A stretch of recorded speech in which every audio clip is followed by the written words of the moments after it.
This session is the infrastructure breakout session for the summit. It's going to be facilitated by two NESG Policy Commissions, the Infrastructure Policy Commission and the Energy Policy Commission.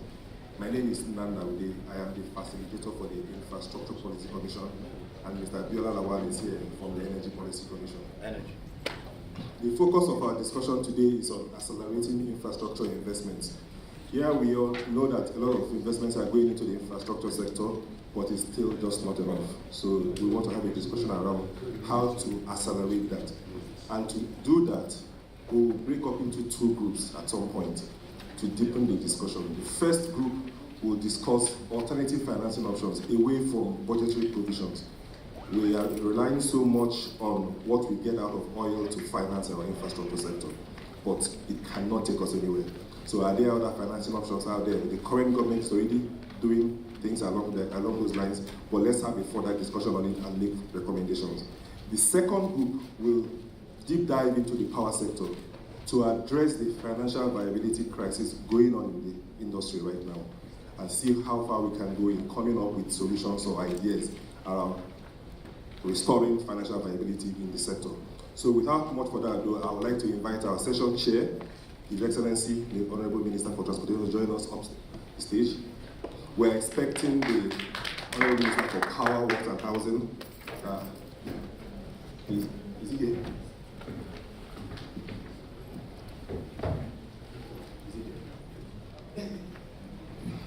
So that's the protocol officer to the Minister for Power, Works and Housing. Well, we'll just have to start.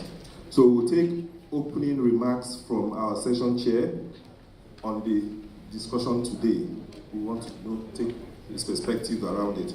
A lot has been going on in the rail sector. A lot of money is going in. So I know if there's anybody here who needs to get additional funds into the sector, is the Honorable Minister.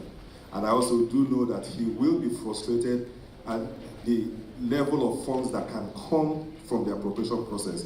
So he, I know, will be looking forward to this discussion on how to get more money in to make sure that all the states are connected by rail as they had promised. So, Honorable Minister, we want to take your comments around this discussion. Thank you, Honorable Minister. Which part? That's the point. I think I stand, right? Or do I sit? Okay, I honestly don't know. I thought we were just going to discuss transportation. You know that the Ministry of Transport is made up of the aviation sector, the maritime sector, the maritime sector, and the railway. Okay, there's also a bit of land transportation. That's why there's conflict between Ministry of Transport and Ministry of Works.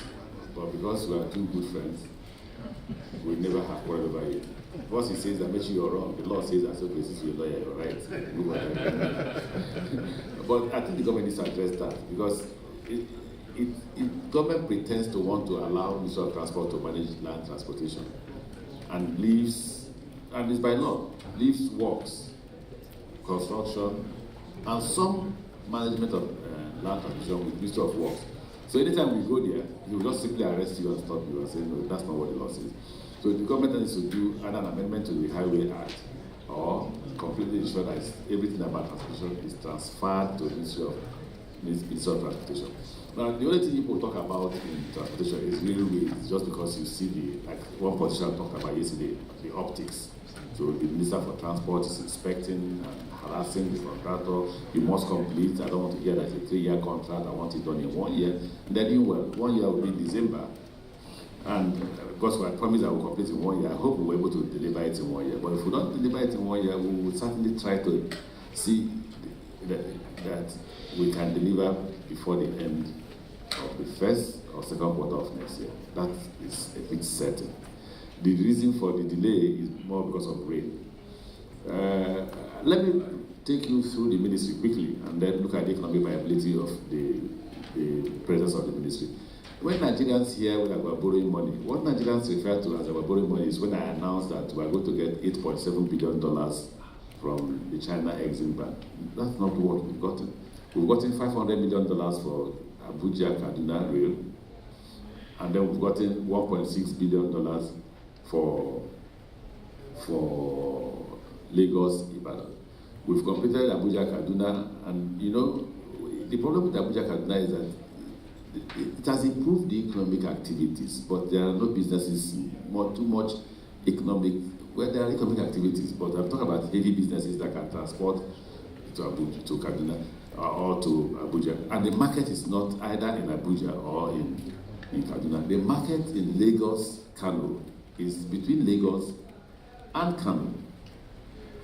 So when you hear, and most of you Nigerians, when you say they do railway for us, railway is essentially not for mass transport, it's for cargo, essentially. But what Nigerians like about railway, so I took the train to Kaduna. It's beautiful. There's air conditioner. We are punctual and all that. And it's like, wow, can an African country do this? Well, there's no white man that's better than you. In terms of what do doctors call it? Is it physiology or what? We're the same. We're exactly the same. The fact that they can do an efficient transport system is because they are disciplined. So if we discipline ourselves, we can also run an efficient transport system. By the way, it's run by NRC. And if you look very well, NRC is nearly a dead company. We will try to restructure it before we leave. How much has the China Exhibition put in Kaduna, Abuja? $500 million. How much has Nigerian government put in Kaduna, Abuja? $500 million. So it's about $1 billion. And you can ask, why should we have borrowed $500 million as at 2013-14?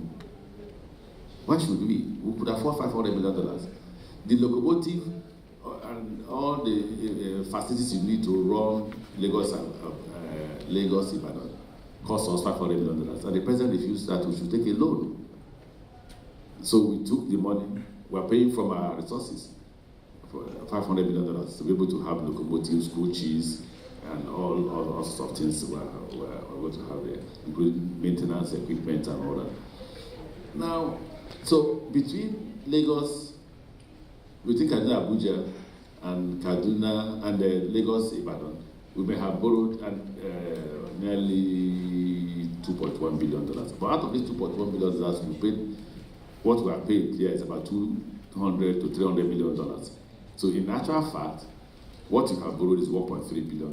But Nigerians say, oh, we're borrowing too much money, we borrowed. Once I say it costs us $8.7 billion it will cost us $8.7 billion to do Lagos to Kano, and that we're going to go from China. But they write it that Nigeria borrows $8.7 billion. We've not. What we have borrowed so far is 1.6, out of which we paid $300 million. So the actual debt there is about $1.3 billion. If it's infrastructure, then we should also look at maritime. Essentially, what we're having, and it's a big problem in Nigeria, we need to have what we call the National Trade Platform that enables you to clear your goods in 48 hours. But we're having that huge crisis in which of the ministry has the responsibility to deliver on that. I think it's Ministry of Transport. Ministry of Finance takes Ministry of Finance. Then we surrender. Ministry of Transport, look, I just want results. I don't bother who does it. So I said, okay, I'm out. I'll be coming to the meetings where part of the meetings, Ministry of Transport is there, MPA is there, and all that. But let whoever wants to run it, run it. Then the VP's office is running it. We're now out of it because of different interests. Till tomorrow we are still there. But we need that to be able to run an efficient maritime sector as far as the seaports are concerned. But you cannot also say that Nigeria has increased on the ease of doing business and the economics of transport. We are about the highest in the ease of doing business. You can't do business in Nigeria and economics of transport.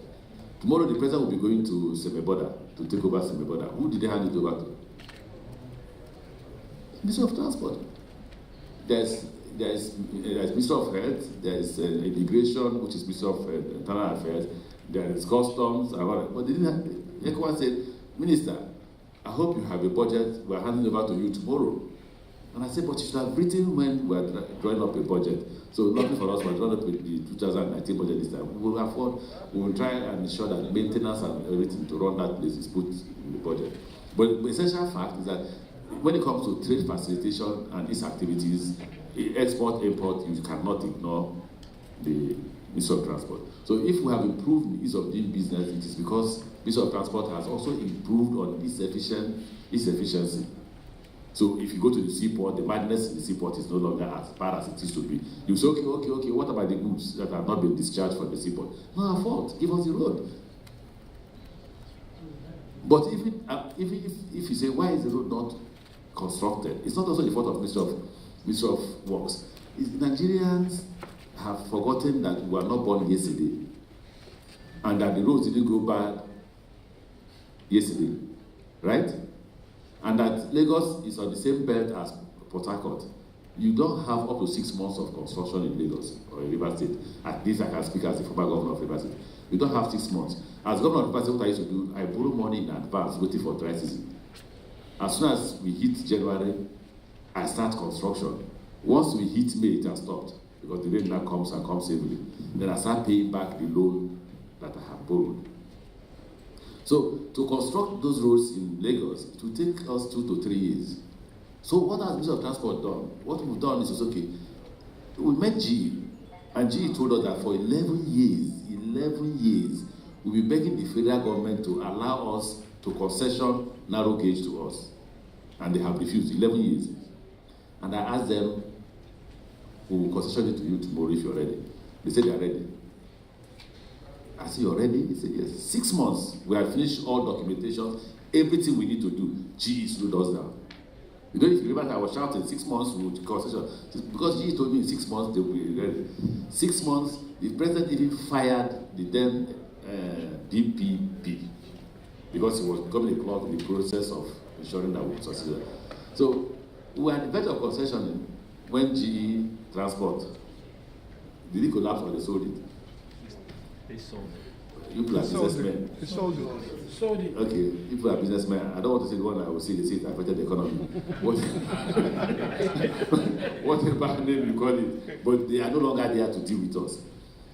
Today, then Transnet took over because Transnet was part of the consortium. And we met on Friday, we were to meet today, and if you read your papers, they just fired the head of Transnet. So I said, well, for Christ, who is this witchcraft? And they have just summoned the team back to South Africa. And like I told them yesterday, we've made progress. We are at the verge of today, we would have been looking at the draft concession agreement. Today. And then if someone them back, I don't know what will be the outcome. Okay, so I told them I've learned one thing. I was following G. For once they say they will do this tomorrow, I will announce. This time I won't announce until we have finished, and the day we go to sign, I say, gentlemen, we are signing. Though. Before you make me go and tell Nigerians that by tomorrow this will happen, it doesn't happen. But the reason why we want to put back narrow gauge is because between Lagos to Kano, you have 30 million tons of cargo. Even if you do 3 rail lines, you cannot lift the entire 30 million tons. How many days? It took us 14 days to move coaches from Lagos to Abuja. 14. Every day we'll go, how far? We are near Ogun State. How far? We just passed 14. But if it was rail, the same day it arrives Abuja, the same day. And by the kind of concession we're giving, the train is 120 kilometers per hour. It's a speed train. 120 kilometers per hour. I know you will argue that we are doing 90 between Kaduna and Abuja. Yes, the reason why we are doing 90 is you wake up, there are cows everywhere. We are fencing. When we finish fencing, we are doing 90 because we don't want to kill cows. They tried 110 and they killed how many cows? They say people should replace the cows with kills. So for that reason, I've still maintained the 90. Because at 120, you get to Kaduna at 1 hour, 1 hour, 15 minutes. So actually, you can walk and live, or you can live in Kaduna and walk in Abuja. And we'll pick you. We've increased the number of trains that line that track. It was initially 1. Now we've done 4 locomotives with 14 coaches. We are still under pressure. What is the pressure? The pressure is that we should buy more locomotives, we should buy more coaches, because more persons are now beginning to use the train. Typical, but not only Nigeria, the world, they like cheap things. We spend 56 million naira per locomotive per month, and we get 60 million naira. Sorry? Exactly. I like the story. If we increase it now, you start abusing us. We will vote for these people. They are taking money from our pocket. But it's subsidized, and every month the federal government pays 56 million naira to sustain a locomotive. The locomotive takes about 4 to 5 coaches. So you big men use those. All of you, when you're going to Kaduna, you say the road is not safe. Let me use this. So government is subsidizing you. That's why you should vote for us, because you're sharing the money.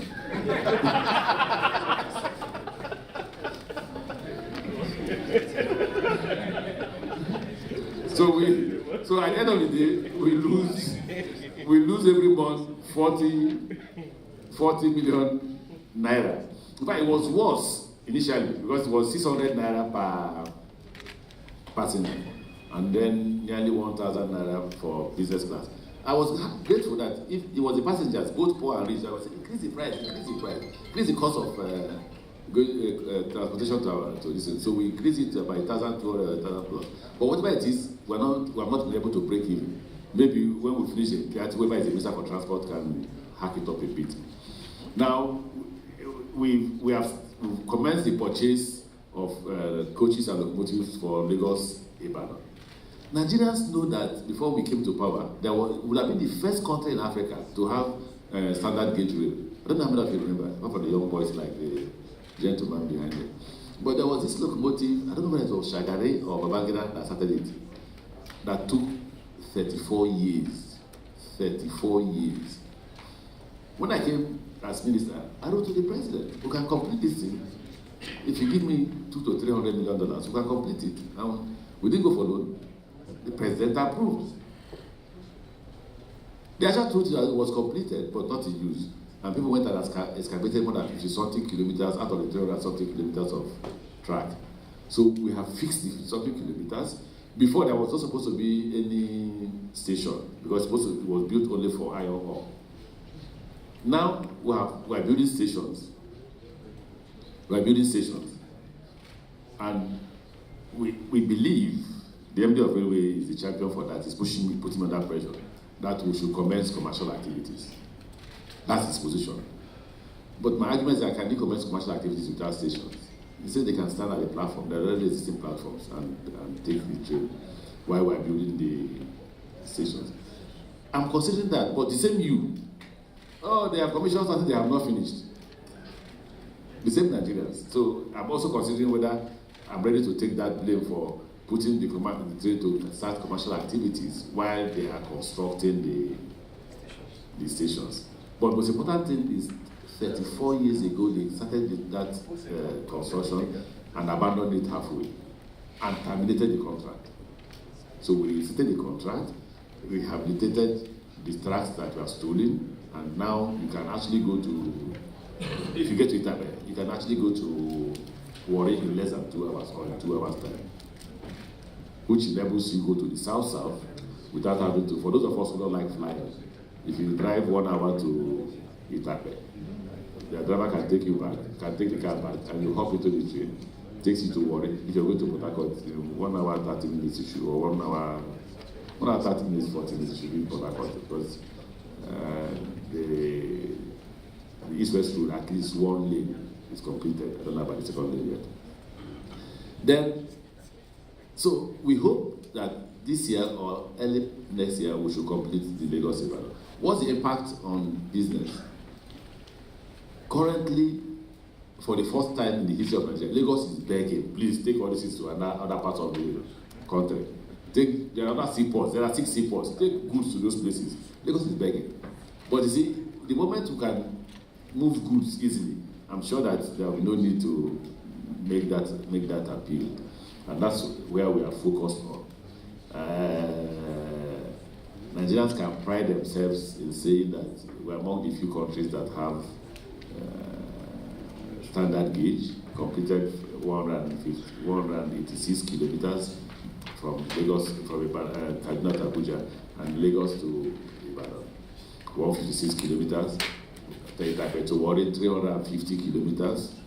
And then the narrow gauges, we're working hard to rehabilitate the narrow gauge without us putting one naira. What the past government used to do, why they denied GE? If they had gone to this, had this agreement with GE was to invest $2.7 billion, rehabilitate it and run it for 20, 30 years, but not what they agreed with the government. But instead of doing that, the government governments were interested in awarding contracts. So, and that's what they don't like, because they come to me, they are owing me $500 million for so and so narrow gauge. I say I will not pay, because I didn't see that it was trusted the work. Moreover, there was no need to even construct at all, because there were businessmen who were ready to invest on that. Having said that, the last thing I would say is, I can handle my for serving there, he wants me to handle. But the last thing I would say is that when the Minister for Works comes, he will deal a bit with land transport. I hope you ask him that question. But in terms of inland waterways, NIWA is doing a lot, but we need to rechannel our waters. It is too shallow. The highest we can do is 2.5 meters, and it goes to nowhere. There are seaports, which again, a lot of people argue with me. I believe they were political. The one at Onisha, the one at Lokoja were constructing. Oguta cannot go on because of the bridge. Which other one now? Barrow is ready for commissioning, and I thank you. Thank you very much, sir. Thank you, Honorable Minister. So what we're going to do now is we're going to break into two groups. Like Nana mentioned earlier, the idea is to have two groups discuss two different items and come back to converge at the end. So on that note, the two topics we'll be discussing today, number one is the alternative financing option for Nigeria's infrastructure. So the idea was the minister was supposed to have set a tone on how to start that process. The second person that's supposed to be here, which I heard is, he had an emergency, he had to go to the villa, is the Honorable Minister of Works and Housing. I understand he's on his way, but without much ado, we have to start the process. So group one will be lined up to the left of me here, and we're talking about alternative financing structure for infrastructure. And group two, we'll be talking about the, just 1 second. Okay, make sure I get it right. Group two, we'll be talking about the electricity financing, right? Alternative financing option for Nigerian infrastructure. Group one. Group two will be around financing for electricity. Okay? So we will just have to work with the structure. The room is not perfectly set up for it, if you will. If you just turn your chairs, group A here. Hello. People on this side, for the power sector, just turn your seats to face the other direction. Ladies and gentlemen, we would like to invite the Honorable Minister of Transport for the closing session. Let's give him a round of applause. So we have to be very efficient here because it's 4 o'clock for the plenary session. Can we have the two discussant leaders? Group A, 5 minutes. Group B, 5 minutes. Then we'll round up. Okay? Thank you. Who wants to go first? Thank you very much, everyone. So my group looked at alternative financing for infrastructure, and there were all sorts of comments and ideas that came from the group.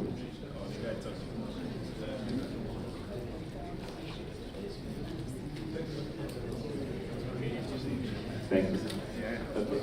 So we had, as part of our discussions, we had the Chief Executive Officer of InfraCredit, and we also had the CEO of Sigma Pensions, and we have the Managing Partner for Bola Ajibola and Co. Acting Ajibola. And then we had a very robust conversation about how do we access alternative sources of capital for infrastructure. InfraCredit started off by making some comments about the role of InfraCredit.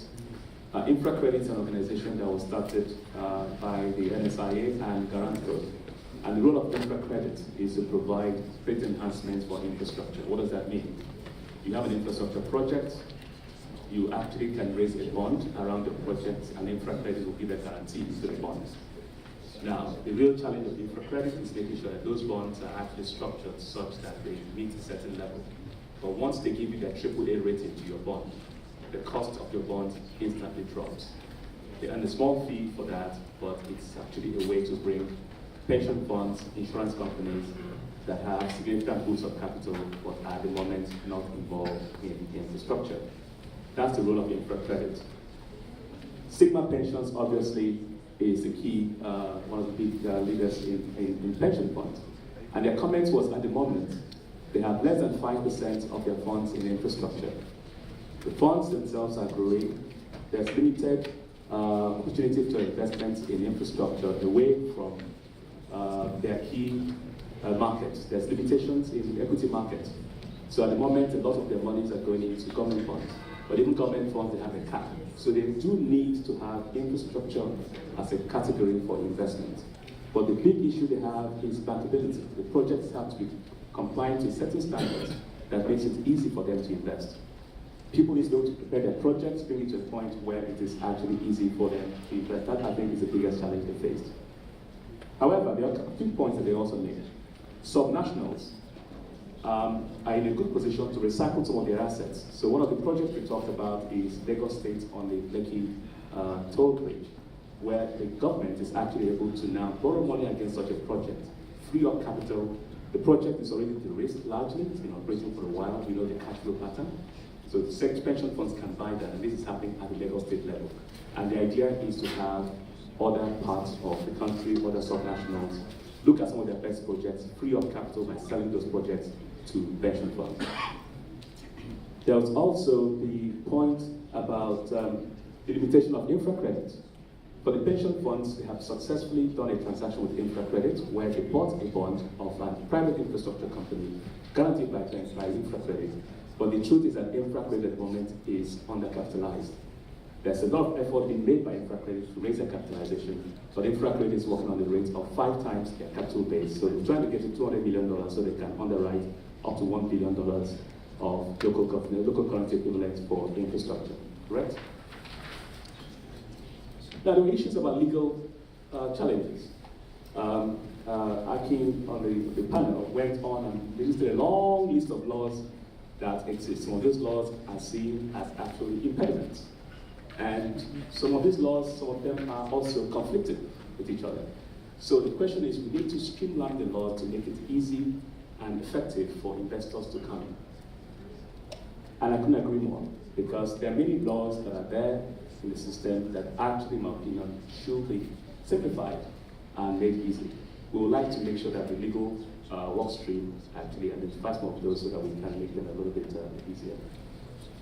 Now, there were a few other comments made. Some of the comments made about ways to fund includes that for transportation infrastructure, especially roads and other means of transport, we might want to adopt a fuel tax system whereby petroleum products, petrol that's been sold could be taxed and used as a way to fund additional infrastructure projects. That is one fresh idea, to which there's a rejoinder which says that perhaps we might also consider looking at the level of subsidy used for petroleum products as a way to make sure that funding is made available to infrastructure projects. Welcome, sir. There are also other points made about the ease of doing business. One of which is that government still holds on for payments, take a long time to pay contractors. So if you have a contract that says you have to be paid within 30 days, we should try and meet those rules. Any attempt to delay payment discourages investors. Most of the people in the room said there's enough funds for infrastructure if some of these rules are made clear, especially within the country. And I also agree with that. If you have 200 million people country and there's an attempt at financial inclusion, we should be able to raise enough capital among ourselves to fund our infrastructure. But we must also develop our own skill base such that we can fund it in our own local currency. there's really no real value in funding infrastructure that can be funded in naira by borrowing foreign currency. We should try and minimize that risk.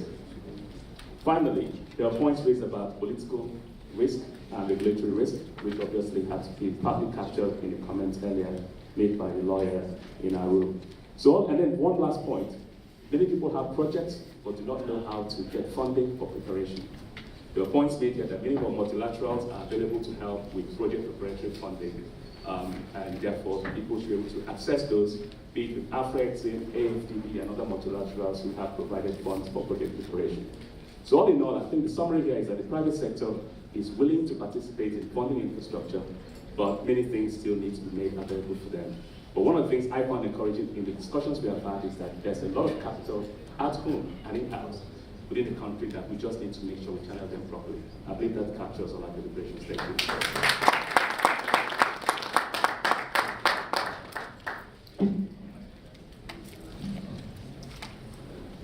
Hello?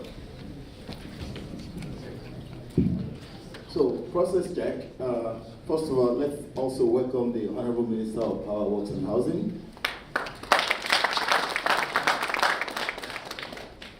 Just for his benefit, the discussion has been around alternative financing for infrastructure, and then on this side of the house, it's returning electricity to more viable state around the issue of financing and structure. So you actually came in at the very right time. This group has spent the last hour or so discussing ideas around that. So our discussion leaders will take you through what we've discussed. Thank you. Thank you very much. Our group was perhaps more raucous, I think, in our discussions, as the power sector always is. The first thing we tried to do was to define what we would call financial viability. By that, I put forward the idea that financial viability would be the return of private sector financing to the power sector. At the moment, it's financed principally by the government via the CBN or the Ministry of Finance. So that's what we would see as being the objective of returning the power sector to financial viability. That being said, we said that there was a stop-off point on the way to success, being that everyone would start paying their bills correctly and that the liquidity would improve. But having said that, we acknowledge that progress had been made in the power sector. Just it hasn't occurred at the speed which all of us as citizens would be expecting and would want to see. In the discussion, we had the CEO of Kwaibo, which is a generation power plant, the CEO of TCN, the transmission company, but actually we didn't actually have a CEO from one of the discos, and perhaps that might have led to the conclusions that we arrived at as a group.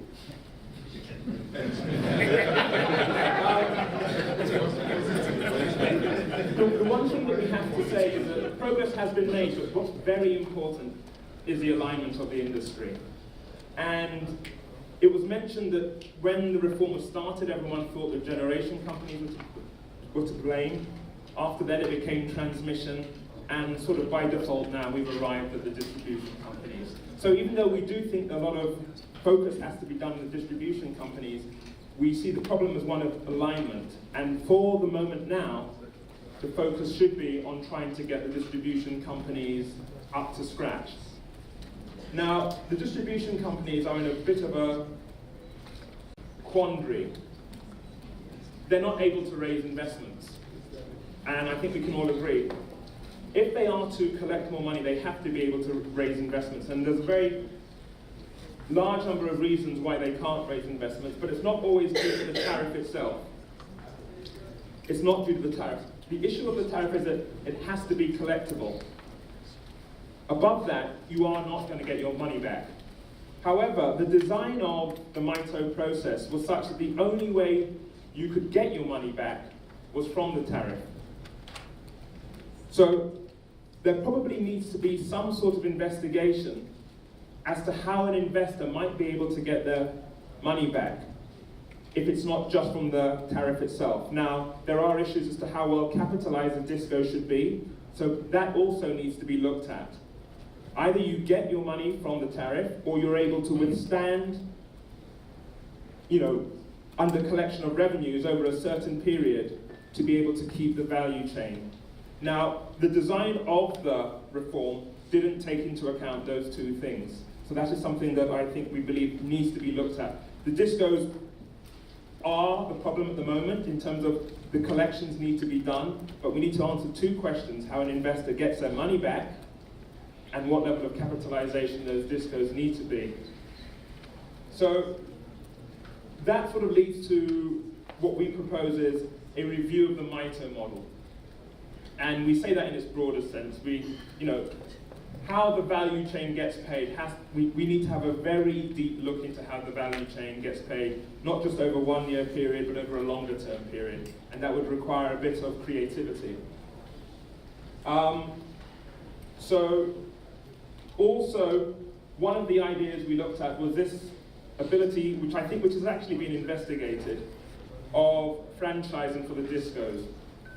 People are prepared to pay more if service improves, and everyone here volunteered that they would actually pay more. But we need to be able to link that to a better service.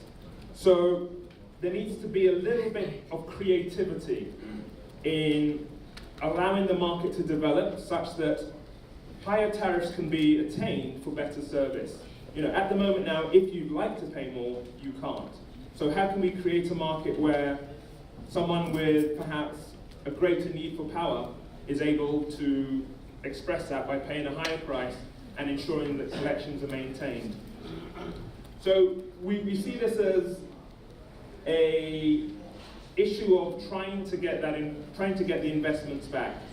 But the investors, whoever they are, need to get a greater level of certainty as to how they're going to get that money back.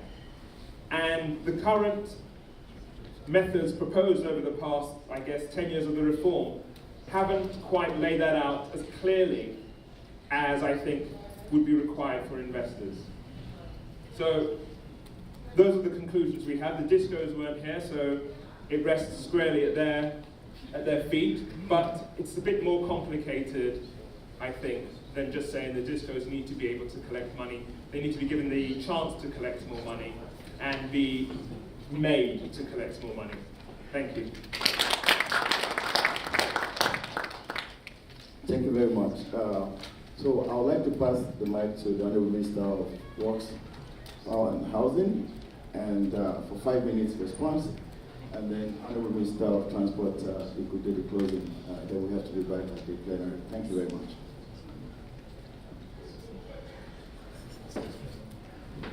Thank you very much. Good afternoon.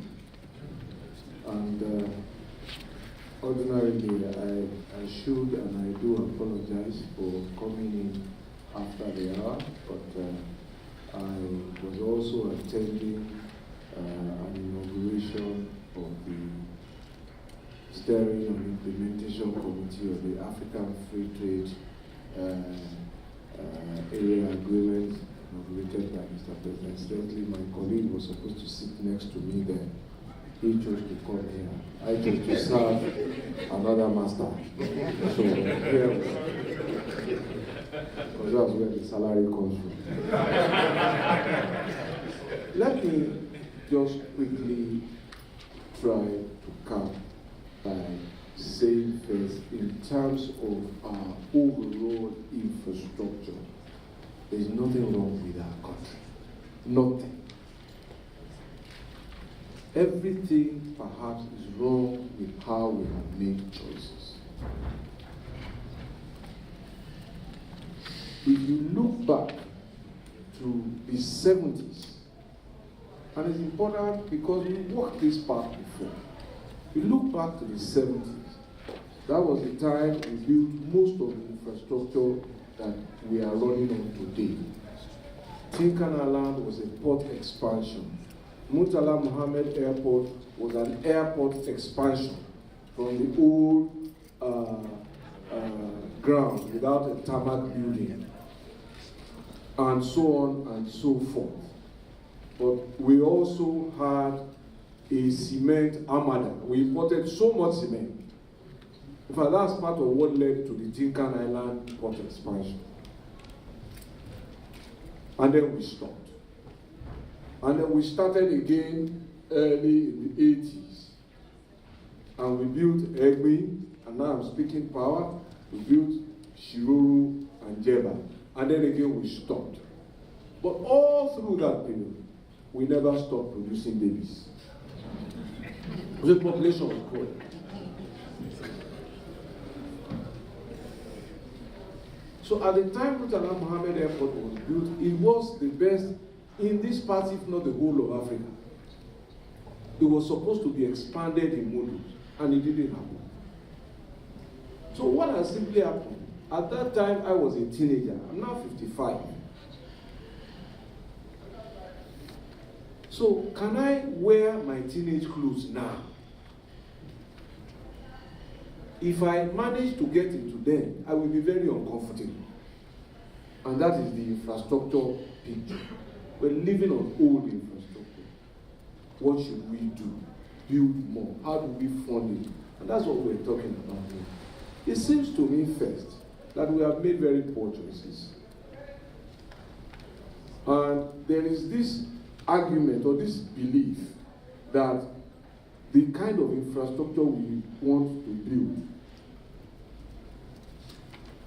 will be funded by the private sector.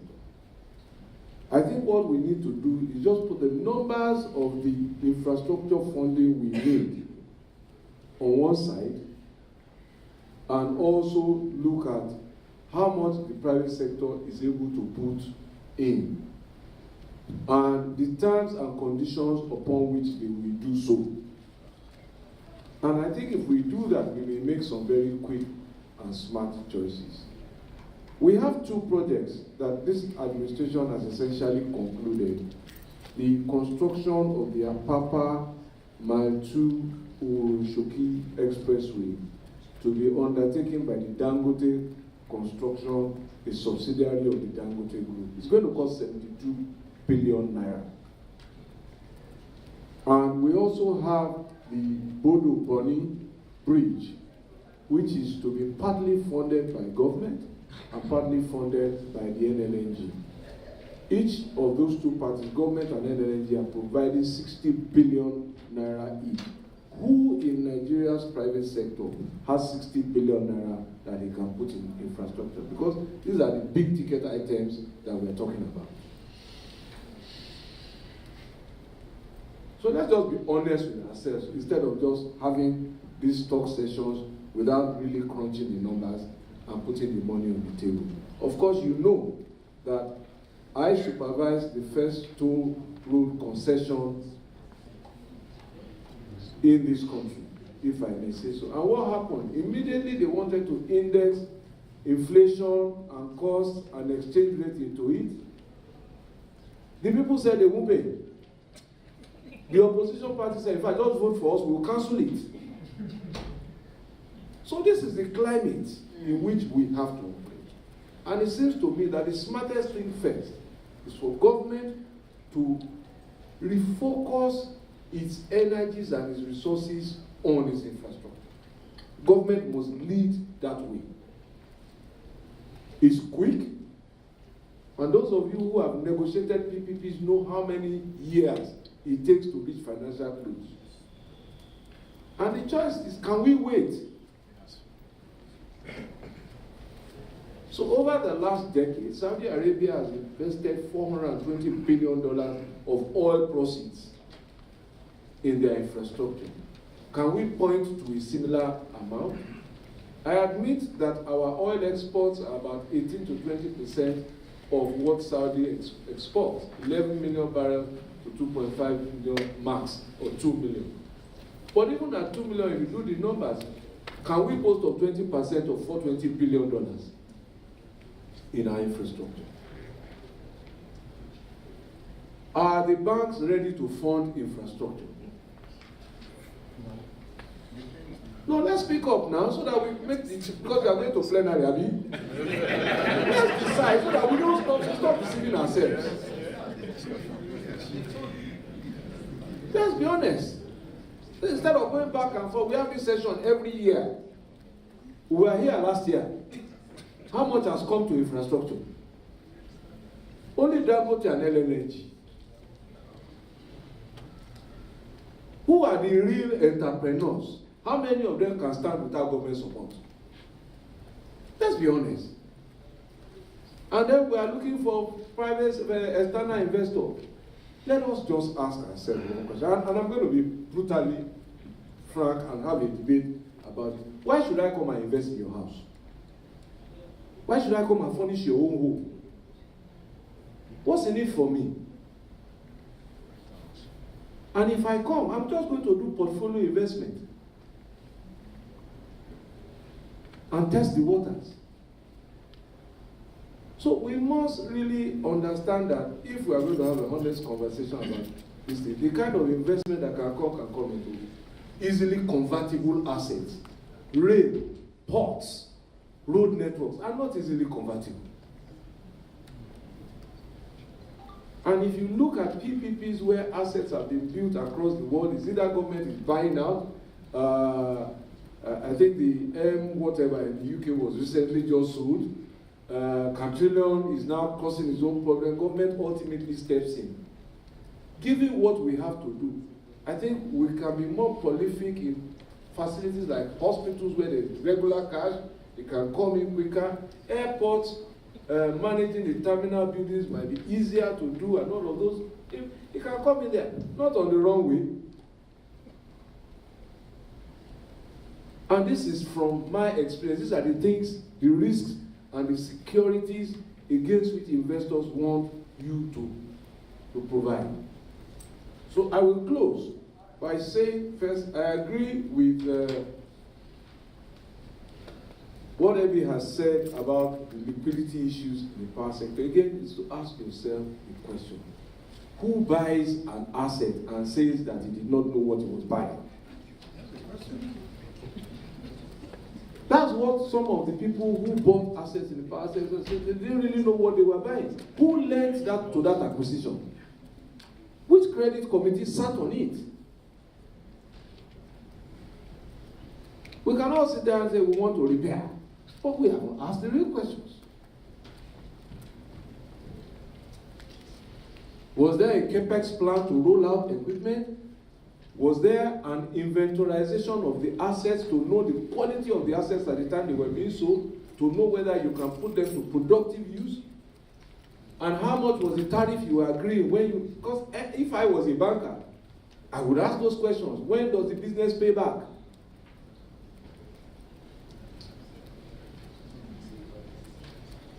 But that was what we had to deal with. A privatization conceived in a hurry, implemented in politics. So immediately they put the tariff out. We, you and I, protested the tariff. And the person who put it out ran back immediately and said, yeah, bring it back. That's what happened. That's what we are dealing with now. Then have the businessmen told you that when NEMSF brought CBN money to help them, they said, okay, come and sign promissory note. If the answer now, we are going to plenary. They said, come and sign promissory note. So that if you default, we will call your credit. They went to court to stop central bank from asking them to issue a condition to money they want to collect. Ebi, come and talk.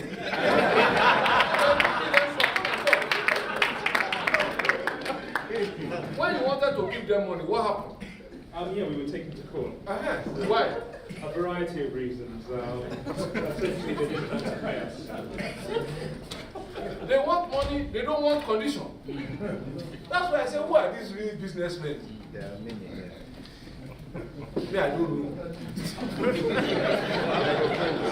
But in spite of that, we took a position that privatization has been conducted.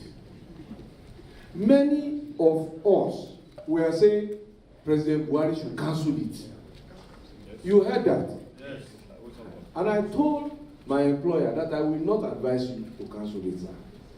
Because the same people who are saying cancel it are the ones who will come back and say you are not investor friendly, that you don't respect contracts. Let us work and try to save the problem we met. That was the beginning of power sector recovery program.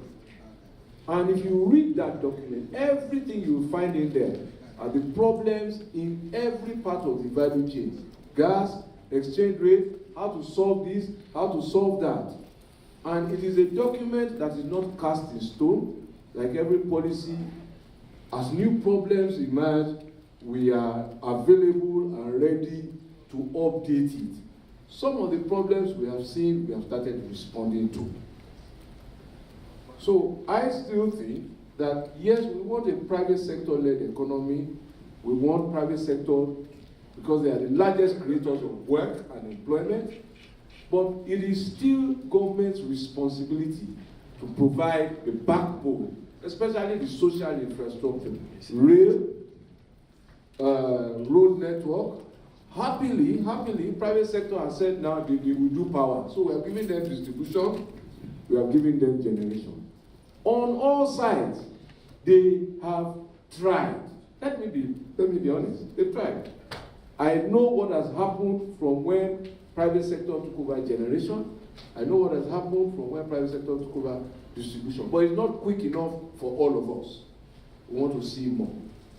And it is possible to do more. And so government is not leaving them to their own designs. That's why CBN is here, where we can help. Government has put in place a payment assurance guarantee to ensure that if you produce power, it will be paid for. Government has put in place policy to open up distribution of meters. So we now have 180 applicants who say they want to be meter asset provider. Against, there are still court cases. No, don't give them. Government is saying, let other people bring their money to do small IPPs. Again, they've gone to court to say, no, we can't provide it, but nobody should do it. But we're talking to them, saying that we will compensate you. Maybe they don't understand us, but we keep explaining. So, but I think government must lead, and I'm happy NSIA is here. President has set up an infrastructure development fund to take off critical assets. Lagos Ibadan Expressway was supposed to be PPP. Not so. What has it produced? No, it was cancelled now. The first time 20-something billion went into that road at once was when this government spent it in 2016. That's the first time that size of money. So if you leave it, maybe there's another generation that will come and build it. Government doesn't really do it. Second Niger bid was conceived as PPP. All the PPP investors who were supposed to be have run away before I even came. But they were sending us bills. This, I said, come. We have advised me, is this project viable? Now say, no, the economics have changed. These have changed. We haven't done traffic count. No design. I said, okay, thank you. Let me go and tell my Oga. Bring money. And that's why NSIA is now saying, we will fund the bridge. When we finish, if anybody wants to buy it, you are welcome to come and buy it back. Take us out, because there will be toll plaza. So you can then make your money. So thank you very much. I'll give Chairman. I honestly thought I was courageous at the Minister for Works board. Honestly, you said it, I said it at the back, but I was afraid of elections, so I didn't say it.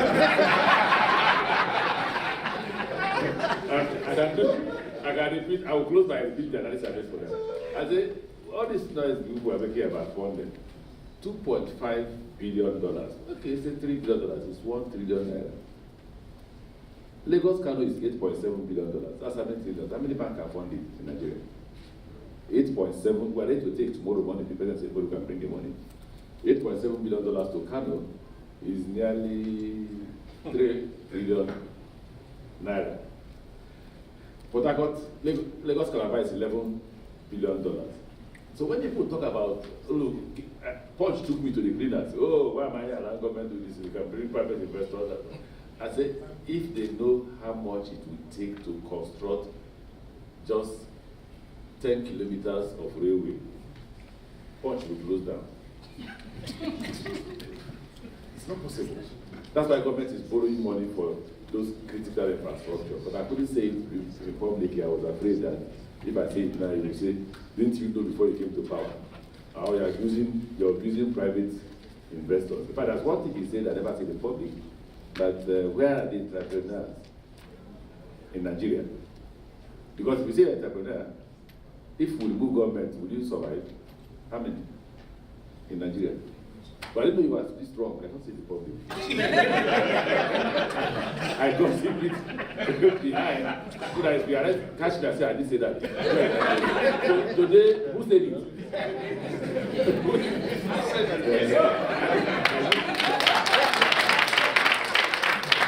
I didn't say it to, in fact, he ended by saying, what are we doing here? Every year we come here and gather. What are you doing? He knows how much, because the truth is that by now both the money would have finished. The federal government, LNG approached me as governor of Liberties to bring the capital fund, 60 billion naira, silver segment fund. Go and bring your 60 billion naira. It's okay, let's try to President Bulldozer that. They did, President refused. Now, we are back, and the road is being done by the federal government, but we would have finished it earlier if the federal government just only said we could go ahead with money from LNG and the money from River State government. I thank you for the opportunity. If anybody is willing to invest, we're ready. Somebody asked me at the back, okay, what are the benefits of the Chinese investment? I say quite a lot. There's the University of Transportation in Daura that they are constructing. We insisted to them that they must build a factory that will produce locomotives, coaches, and wagons in Papalanto. With their own money, this investment is not part of the contract, because Nigerian Manufacturers Association wrote a petition to the president to say we will give a contract for them to build. No. We said, if you want, I told them, I said, if you want me to sign this contract, you must tell me what is my personal benefit. And what's my personal benefit is that you must manufacture. If I'm going to give you a $500 million contract to go and produce for me locomotives and coaches, I will allow you 15% outside. The rest must be produced here in Nigeria. So I'm excited that process. I thank you, everyone. Please, another round of applause for them. Thank you so much for this robust discussion. We have come to an end. The conversation still continues. We'll go to plenary. But before we leave, we'll take a group photograph to the ministers, the discussion leaders, the discussants, and the board members that are here. Mr. Coalition Phillips and Mr. Manuel, please.